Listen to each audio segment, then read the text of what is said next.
Welcome back, friends. Let's continue our discussion on India dialogues.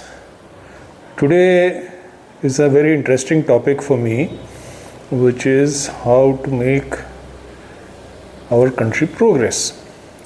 This is an old question. When I was a young man, I lived in the United States for 5 years and often used to wonder, how can our nation also progress?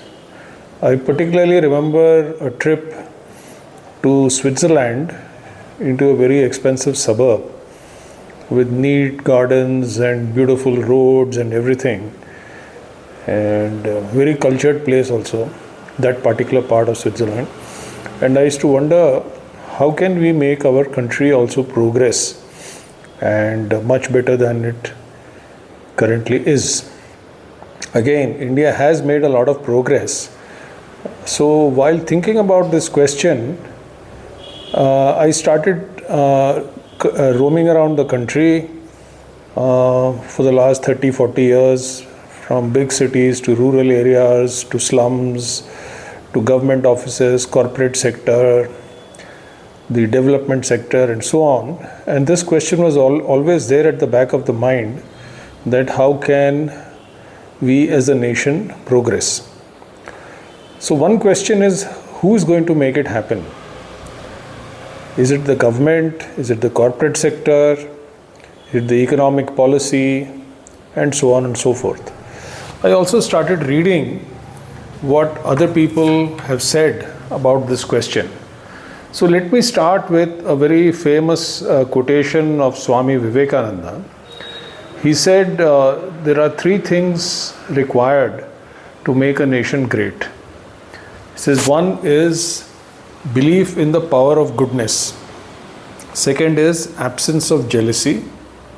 And the third, he said, is helping all those who are doing good and trying to be good. So we'll elaborate this a little bit more, but I want to add one more notion to this, which is coming up very recently. Just this week, the head of a very famous organization in India, the RSS, he said that we need to improve the society, build the society. Now, society is different from government, corporate, politics, development sector, etc. So we will define society as we go along, but we all have an idea. Idea really is that the society should also be continuously strengthened and made better. So how do we do that? So let's start with a few basic principles. Again, I will quote Swami Vivekananda, and to avoid misrepresenting him, I am going to read out his quotes. In a letter from America to one of his disciples in Madras, he says, "Can you give the people back their lost individuality?" Then he says that liberty of thought and action is the only condition of life, so long as it does not injure others. Liberty of growth and well-being. When this does not exist, the man, the race, the nation must go down. So it's important for us to think, should we preserve this liberty in our country? It is there in our constitution, and even one of our great spiritual thinkers, the Swami Vivekananda, also mentions this. Then, because of his travels all over India, he spent 6 years traveling all over India and all over the West. He went to Japan, he went to Europe, he went to America, and he was a very keen observer, and he had the same anguish in his mind that we are discussing today, how to make our country India great once again. So he gives this advice to his disciple in Madras. He used to call him Kidi, Mr. Mudaliar. He says, "Can you become Western in the spirit of equality, freedom, work and energy? and at the same time be an Indian to the very backbone. I think this is very important. He opened the doors of our mind to learning from our ancient past, from the Indian culture and from the West. But at the same time, he emphasized that we should be rooted in our own Indian culture. So there are two things we have mentioned here. One is, how does a nation become great? By conviction of the power of goodness, absence of jealousy, and helping everybody who is trying to do good. Another important thought is giving the people back their lost individuality. See, Asian societies have been praised for their culture, including Indian culture, for the family system, for the dharma we follow, and many good things are there. But once in a while in history, the individual gets pushed back and the social norms sometimes become a little overwhelming. So Vivekananda is trying to correct that, and he's saying that individuals must have liberty of thought and action. And in fact, he goes on to say that can you give the people back their lost individuality? Now, he also had this question, at that time, England was the most powerful country in the world. He spent many years in England, and he used to often wonder, how can such a small country rule over India and half the globe? And then he came up with this thing that they have learned how to collaborate, how to work together, the power of organization. And he also goes on to say, in the very same letter, the secret of success of many nations is mutual collaboration, trust, and appreciation. So let's take these principles and see how do we agree with them, how many of them can be applied today, and how do we apply it and what do we do. Now let's take this issue of collaboration, working together. It requires something very basic called trust. Now, trust is a very important word in society. Everything works on trust. Now, currently we are going through a different phase in our country. International survey after survey says that people of our country, we don't really trust the government, we don't really trust our leaders, particularly our elected leaders. We may hero worship them, and some of them are trustworthy, but in general the trust of elected leaders is low. Even of the government, I ran around so many government offices, nothing moves, nothing happens. On the other hand, it's a two-way thing. The government also doesn't really trust its own people. Look at the number of checks and balances we have. Everywhere we are asked to prove that we are good people. We have to fill out so many forms, we have to stand in queues, we have to upload. So many issues are there, and the government is always extra careful to make sure that the system is not misused. So this mutual lack of trust between the people and the government is something that we have to address. How to do that is a big question. Maybe we will discuss it in another topic. Today, now how do we build a healthy society? So in this, again, there's an important issue that comes up, which is, when we say we have to be Indians and at the same time be open to the best ideas all around the world, what are some of the unique things about India? Of course, we know that we are the only Hindu nation in the world.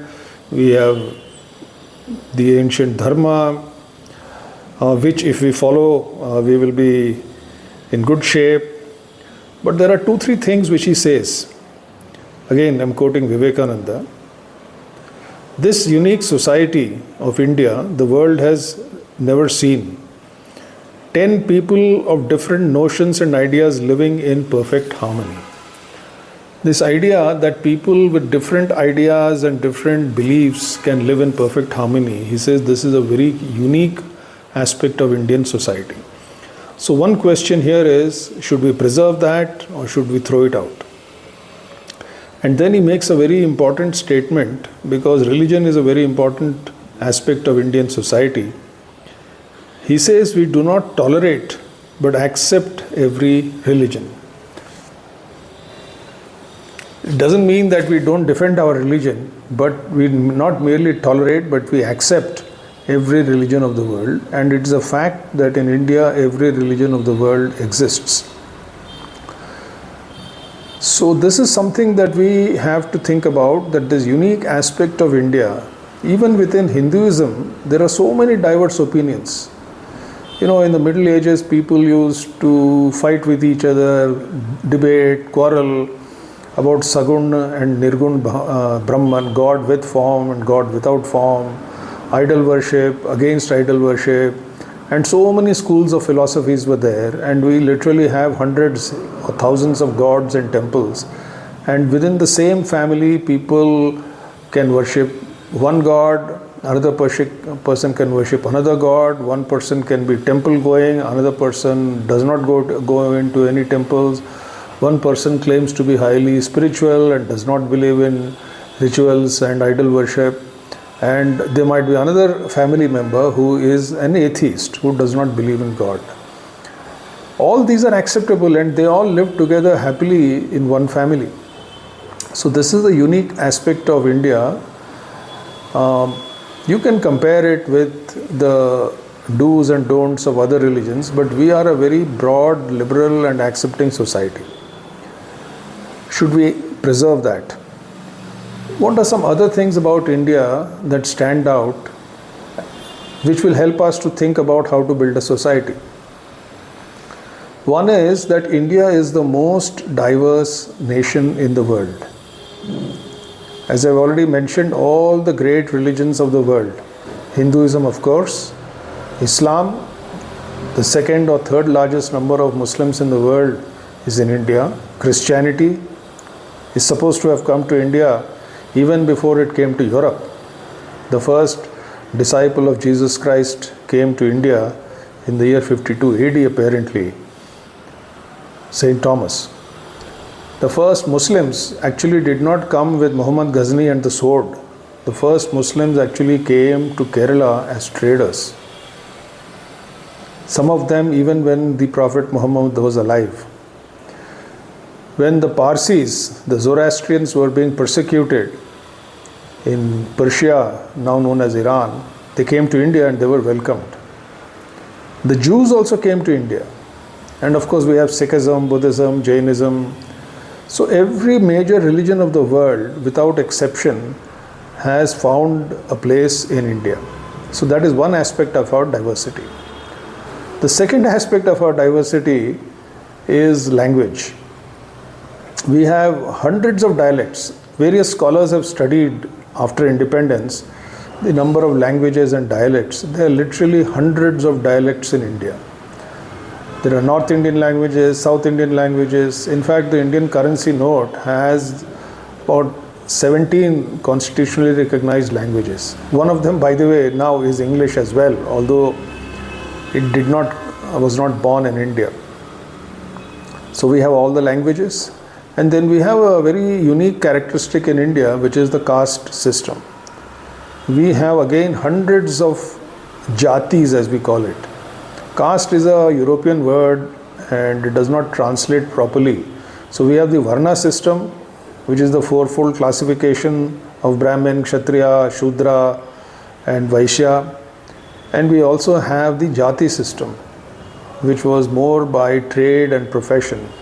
So we have fishermen, we have potters, we have farmers, we have Brahmins, we have, you name it, blacksmiths, Kumhars, so many jatis we have all over India. Now, this has created a challenge and an opportunity for India, which is that being the most diverse the most diverse country in the world with respect to religion, with respect to language, and with respect to the caste system and so many other dimensions, can we demonstrate first to the rest of the world and to ourselves that we can live together harmoniously and peacefully, work together, collaborate, and re-establish this country along the lines of progress. So in this first part of society and India's progress, let me halt here. By the way, today also happens to be an auspicious day in India. Today is Ganesh Chaturthi. So greetings to everybody on Ganesh Chaturthi. And I hope that all of us will continue to think about how to build India into a great country, into a progressive country, into a peaceful and harmonious country, one that the rest of the world will look towards as an example. So thank you and bye for now.